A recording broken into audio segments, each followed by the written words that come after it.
last night in my writing class, Living Your Legacy, it suddenly became clear that the prompt was really about writing about sound.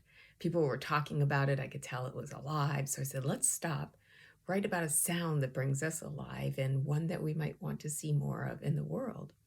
Well, as soon as I started, I realized, oh my gosh, I put myself in an awkward position, and I'll let you know why. But I want to read you what I wrote last night because it actually really demonstrates that whole idea of you never know what you're going to write, and especially if you do take up writing about something that scares you. So here it is. Not very long, so I hope you'll stick with me and enjoy in response to the fact that I have this new prompt. Wow, in a way that was just out of the blue.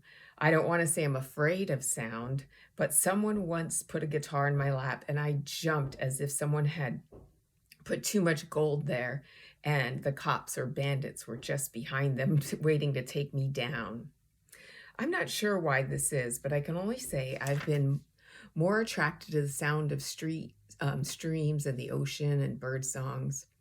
But in the sound, the sound bath session we had where you lay on a bed and people are playing chimes and music and crystals, and it's just very warm and cozy and healing. Hannah's House of Healing in Malta, New York, if you're interested.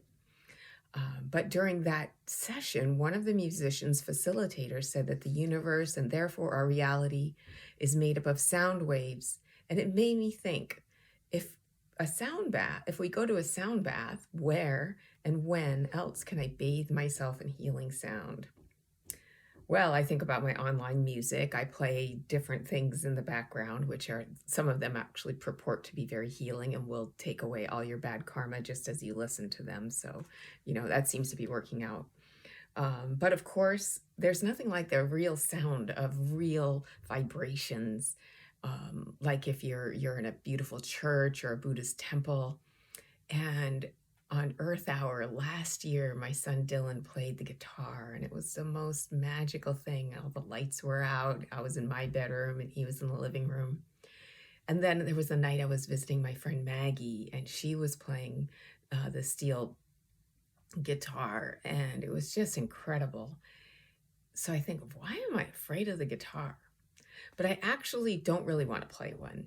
I mean, if I had to, I could throw myself into it, but it's just so much work, and I feel like my life is already too full. So I don't want to add that on. But I suddenly realized I'm just not, what I really need is my own personal minstrel. I would take my own personal minstrel with me on hikes and to campfires, and we have lovely background music and accompaniment for campfire singing. It would be great. I really need a budget for this. If I traveled, I wonder if he or she would have to get their own ticket, or if they could just come with me like a comfort dog or a support animal. I really had not anticipated this, and now I'm a little afraid of the idea. It just seems too good to be true. Guitar music in the woods and at campfires and on starry nights. What if I can't afford my own personal minstrel? I mean, where do you even look for one? LinkedIn? Facebook Marketplace? And is like Craigslist even a thing anymore? And where would I keep one? What do they eat? Are they waterproof?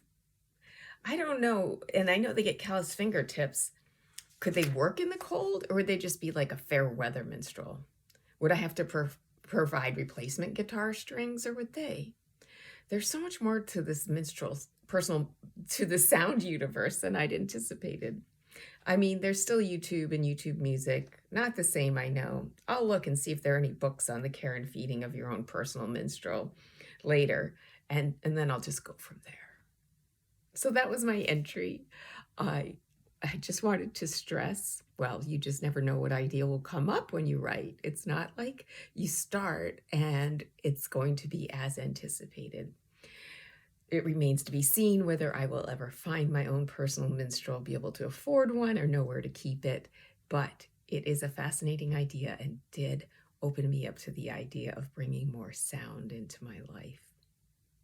So I hope you'll take this as inspiration, either to find beautiful sound and how it can fit in your life and what kind of legacy you might leave on a musical note, and also If you feel so inclined, or you're already a writer, journaler, any kind of dabbler with pen and paper, taking a moment to write out what kind of music would you like more of in the world.